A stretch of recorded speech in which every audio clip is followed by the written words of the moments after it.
Welcome everyone. I'm Jeff Rumburg, Managing Partner of MetricNet. In Metrics Essentials for Contact Center Professionals, my goal is to teach you everything you need to know to leverage metrics for success in your contact center. Today, we continue our discussion of contact center benchmarking in part 3 of the 6th module. Specifically, I'm going to take you through a benchmarking case study for a recently completed MetricNet benchmark. This slide probably looks familiar to you because I presented it in the last module. However, the data in this table is different because our case study involves a different contact center. We're going to tackle this case study in 4 steps. First, we're going to identify the performance gaps in this contact center. Secondly, we're going to diagnose why the gaps exist. In other words, we will determine the root causes of what's driving the performance gaps. Thirdly, we will discuss how to close or mitigate the performance gaps. In other words, the actions that will be taken based on the gap analysis. And finally, I'm going to tell you the outcomes that this contact center achieved as a result of implementing their action plan. So let's talk about the performance gaps. We can go right down the 3rd column from the left and compare contact center ABC's performance to their peer group average. The gaps are fairly obvious. First, the costs are high. Both cost per contact and cost per minute of handle time are much higher than the benchmarking peer group average. Secondly, 2 of the productivity metrics are low. Inbound contacts per analyst per month and analyst utilization are significantly lower than the peer group average. In fact, that's probably why the costs are high. Thirdly, all 3 service levels are excellent and are significantly higher than the peer group averages. Next, all the quality metrics are lagging and are much lower than the peer group averages. For the analyst metrics, we see that the training hours are well below the peer group averages, and job satisfaction, which is one of our KPIs, is also well below average. And finally, the IVR containment rate, sometimes called the self-help self-service completion rate, is much lower than the peer group average. That's a lot of performance gaps. So we have a lot to work with here. In fact, except for the service level metrics, which were particularly strong, virtually every other metric in this benchmark has a negative performance gap when compared to the peer group averages. So that's step 1. Very simple. Just identify the performance gaps. Now for step 2. Let's analyze or diagnose these gaps and answer the question, what's driving them? Well, we know that cost and productivity are inversely related. As productivity goes down, costs go up. So it's reasonable to deduce that this contact center has high costs because their productivity metrics are well below average. When a contact center has low productivity, that's the same thing as saying that they are overstaffed. They have too many agents for the workload they're handling. Let's dig a bit further and ask why they would do that. Why would they have too many agents? In answering that question, the service levels give us a clue. Remember that the service levels are the only metrics in this contact center where ABC performed better than the peer group. We can see that the average speed of answer, the percent of calls answered in 30 seconds, and the call abandonment rate are all much better than the peer group averages. And in fact, that's probably why they're overstaffed. You see, when you have aggressive service levels of the sort that we see here, you need to staff up to hit that 12-second ASA and the 2.9% abandonment rate. The explanation they gave me for their aggressive service levels is that they had been mandated by the COO, the Chief Operating Officer of the company. They had been told to keep the ASA under 15 seconds and the abandonment rate under 3%. Well, they did that, but at what cost? We know from the cost metrics that it came at a very high cost. This is a classic example of someone, the Chief Operating Officer, who is unfamiliar with contact center operations, assuming that aggressive service levels will lead to high levels of customer satisfaction. But we know from hundreds of benchmarks that customers don't care that much about service levels, but they do care a lot about quality, as measured by first contact resolution rate.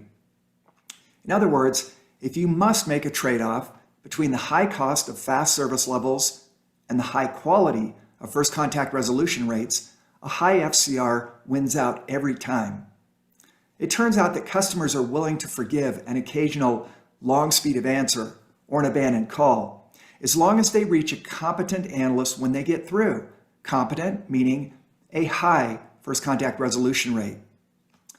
Now, let's look at the quality metrics. All of them are below the peer group averages. We know that first contact resolution rate is the biggest driver of customer satisfaction, and sure enough, the FCR is low, thereby driving a low customer satisfaction. But why is the FCR low?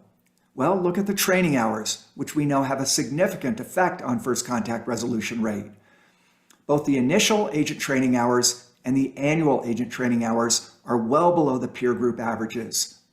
So I think we can accurately state that low agent training hours are leading to low FCR, first contact resolution rate, which in turn leads to low customer satisfaction.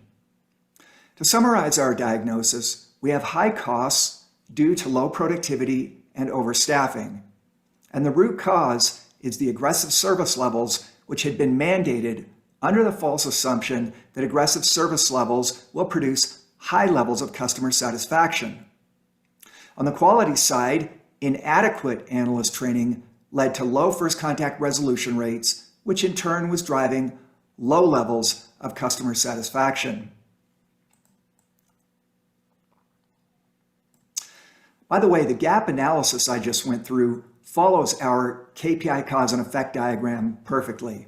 Remember from Module 4 of the course that the KPIs on this chart are in the dark blue boxes. On the left side of the diagram, you can see how the service levels drive agent utilization, and that agent utilization in turn drives cost per contact. The service desk in our benchmark was overstaffed because the service levels were too aggressive. This led to low agent utilization, which led to high cost per contact. On the right side of the diagram, you can see that agent training hours drive first contact resolution rate, and that FCR in turn drives customer satisfaction.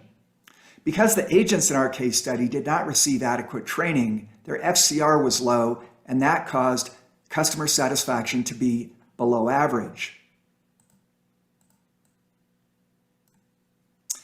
So far, we've identified the performance gaps, we have diagnosed those gaps, and now we want to develop an action plan to close those gaps, and specifically to reduce the cost per contact and increase the customer satisfaction of this contact center. On the cost side of our action plan, a headcount analysis showed that the contact center was overstaffed by about 15 agents.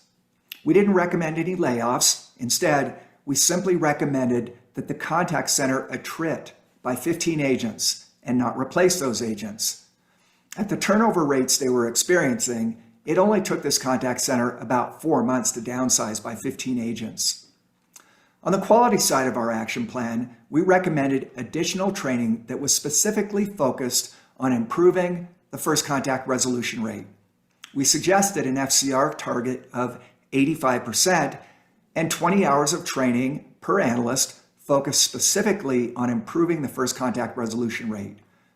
That was their action plan. Very simple, very straightforward, but remarkably effective. Which brings me to step 4. What happened? What were the results? As I mentioned, the contact center downsized their agent headcount by 15 FTEs within 120 days. As expected, this did increase their ASA. It went from 12 seconds to 40 seconds, but it also increased their agent utilization from 56.7% to 64.9%, and it reduced their cost per contact from $6.89 to just $4.40. So on the cost side, we achieved our objective of reducing the cost per contact to less than the peer group average. On the quality side, it took about 6 weeks for all the agents to go through the FCR training. The contact center saw almost immediate results, as their first contact resolution rate began to climb as soon as the training was completed. Within 6 months, the contact center had exceeded their FCR goal of 85%.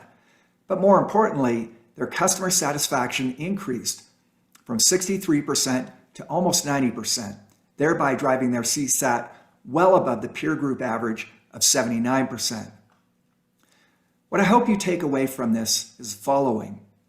Benchmarking is a very straightforward process. Selecting an appropriate peer group is critical, as is presenting your benchmarking results in a way that is easy to understand and digest. Once you have your benchmarking data organized in a chart like this, it's very easy to spot the performance gaps. And it's almost as easy to diagnose those gaps as we did in our case study by leveraging the KPI cause and effect diagram. Finally, once you know what drives the performance gaps, it's just a matter of pulling the right levers to close or mitigate the performance gaps. Here again, the KPI cause and effect diagram is very effective in helping to formulate the actions that lead to improved performance. This concludes part 3 of our 6th module. I would invite you to join me for module 7, where we will discuss how process maturity drives your contact center performance. I want to thank you for joining me today. I'm Jeff Rumburg, Managing Partner of MetricNet.